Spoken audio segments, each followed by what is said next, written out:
What's up, ladies and gentlemen? It is your boy AyeThatsAaron, and we are back again with another Jujutsu Kaisen Curse Clash video. And today we're going to be talking about the gameplay footage that was released on Twitter from the official Jujutsu Kaisen Curse Clash Twitter page. And I'm very excited to talk about that today, ladies and gentlemen. So I hope you guys enjoy this video for real. Don't forget to like, comment, and subscribe. If you guys enjoy this kind of content, please just let your boy Aaron know. We're on the road to 8K this year, bro, and I know we're going to hit it, so please subscribe, and I hope you guys enjoy this kind of content. Enough of me talking for real, though. Let's get in the video, shall we?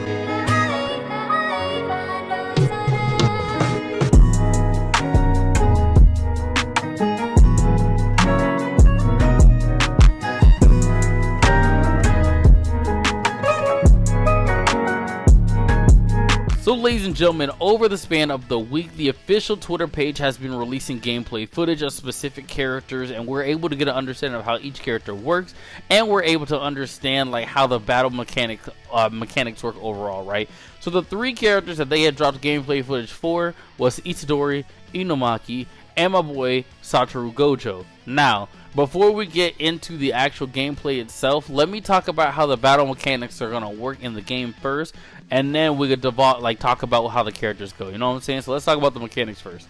So ladies and gentlemen, if you guys do not remember, in one of the old scans that I posted, it mentioned how there's going to be normal attacks, and there's also going to be cursed energy attacks, right? If you do a normal combo string, it will not do damage to the opponent, and if you do a combo string that uses cursed energy, you will be able to do damage to your opponent. Now you probably think to yourself, Aaron, if that's the case, then what's the point of me even doing a normal combo string? Because I could just use cursed energy all the time in all my combos. And honestly, you can if you want to put the game on difficulty mode, because it makes no sense for you not to use the normal attacks after I explain to you. So in Jujutsu Kaisen Curse Clash, underneath your character's health bar, there is going to be a cursed meter. There's going to be a meter for your curse energy, basically, right? And so whenever you use normal attacks, you are slowly building up the curse meter. So typically whenever the game starts, you're going to see a light blue bar underneath your character, and that is just going to be the curse energy you're just going to have at the beginning of the game. Now, if you only use curse energy attacks and not use combo strings, your curse energy is going to be stuck at that one bar because it won't grow.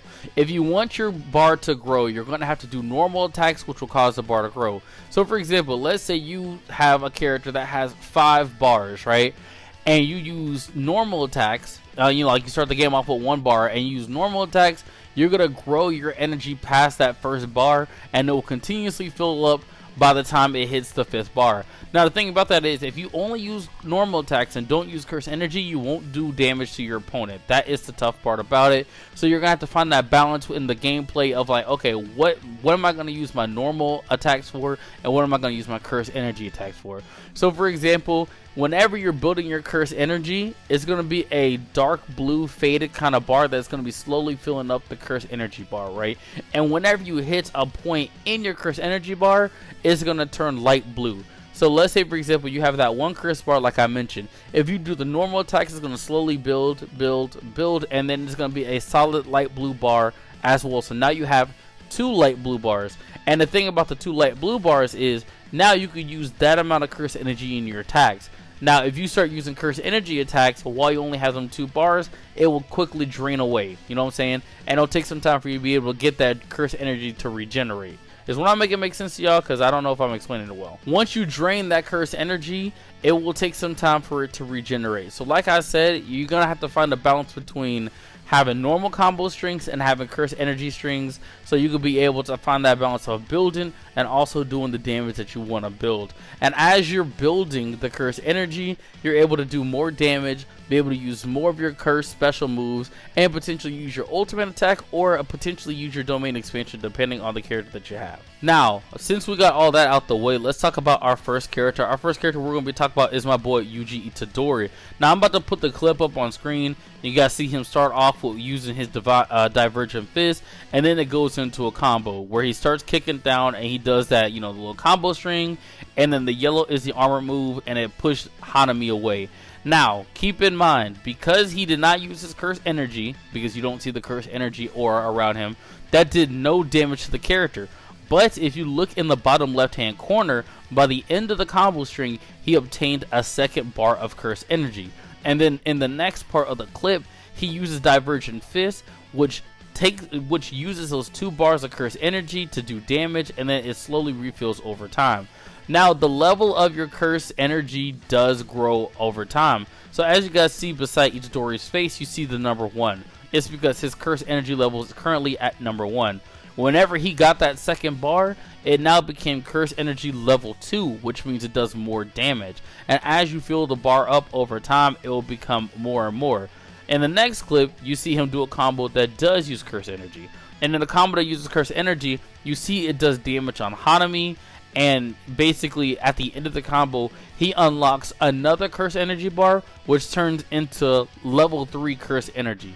And as you guys can see, it turned into Black Flash. So like I said at the beginning where it came to the battle mechanics, the more you do normal combo strings, you end up generating more bar and meter for you to be able to increase your curse energy level, and on top of that, strengthen your abilities, you know, so they can evolve, basically, like we've been talking about in the scans and in the gameplay and stuff like that. So you're gonna have to find a balance between both normal attacks and curse energy if you want to be able to be the best that you could be and be able to generate that energy to deal damage. Now the next character that we have is my boy Inumaki. Now Inumaki is very interesting because if you guys did not know, he has a cursed speech bar for his character, which means that he technically has 2 bars, right? He has his normal curse energy bar, and then he has his speech bar. Now with the speech bar, if you use it too much, it will then cause damage to Inumaki over time because his throat is sore, right? So I'm gonna put the gameplay up on screen, and we're gonna talk about what my boy Inumaki got going on. So for the first clip, you get to see my boy Inumaki just do a normal combo string, and by the end of the combo string, he's able to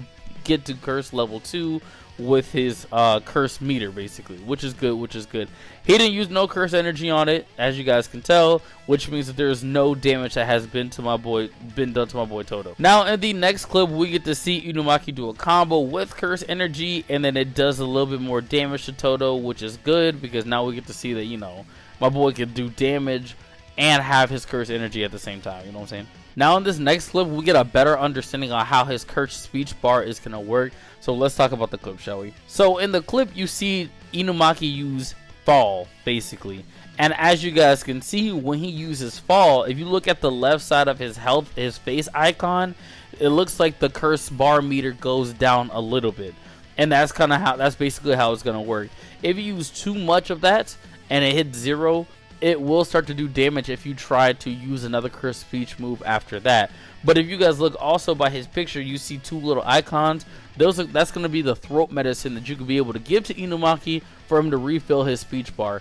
Now, you get 2 of those things, but we're not 100% sure if that's all you get for the match or if that is going to slowly regenerate over time. If you guys do remember one of the gameplay trailers, we see Inumaki actually running and drinking some of the throat spray so he can be able to get his health back in the middle of a battle. So that's a mechanic that you need to focus on to be able to make sure that you could do damage while also not causing too much harm and get rid of one of those vital things that you have for Inumaki. Now in the next clip, you see Toto about to attack Inumaki, and it looks like Inumaki does a sort of parry or a counter. I'm not 100% sure on which is which, but you see him basically use that, right? And then whenever he uses the parry and pushes Toto back, you can see the throat bar his speech bar take a big hit as well when it comes to the damage, and you see it take a little bit more out whenever it does a little extra hit in the scene, basically. But the thing about that is Inumaki's curse bar was already low, so I think that what you could probably do with him is, even if you don't have the curse energy, you could use the curse speech. I just think it'll take more from your throat gauge overall, if that makes sense. Because like I said, for you to be able to use the curse energy, it has to be light blue, and then you slowly drain it with whatever combo string or whatever special ability that you do. But since it looked like it's already drained and he just used the attack, it just looked like his throat bar took more of that hit, if that makes sense. And then after he uses the ability and he pushes Toto back, you see it slowly refill. So I think that is what happened.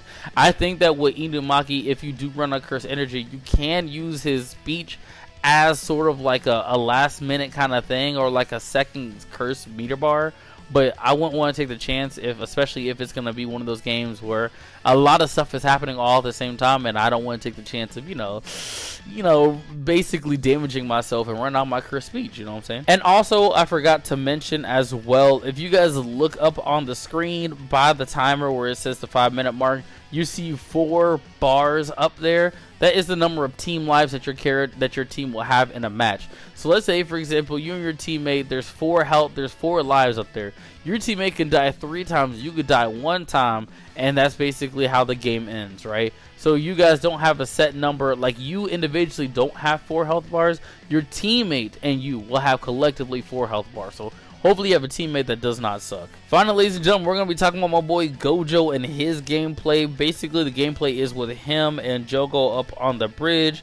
And as you guys can see, Gojo looks insane because he has so many cursed bar meters that it's crazy. So if you're going to play with Gojo, hey, go crazy with the normal attacks and build up that cursed meter. I'm not fully sure on how the domain expansion is going to work, but I have a strong feeling it has something to do with the bar beside the head of Gojo. But if you guys know, please just let me know. Now, when it comes to Gojo, you guys can see he did the cursed energy and then knocked Jogo back. And I love the fact that Gojo just teleports behind him and did red. Like, so for example, most of the characters in this game, whenever they do follow-ups, whenever it comes to their abilities and stuff like that, they typically jump, leap, or dash. With Gojo, he teleports. So I think following up with combos with Gojo is going to be absolutely insane. Now, I don't know what that means for the other characters. I don't know, how that's going to work. Because so far, Gojo's looking like a really good character in my eyes.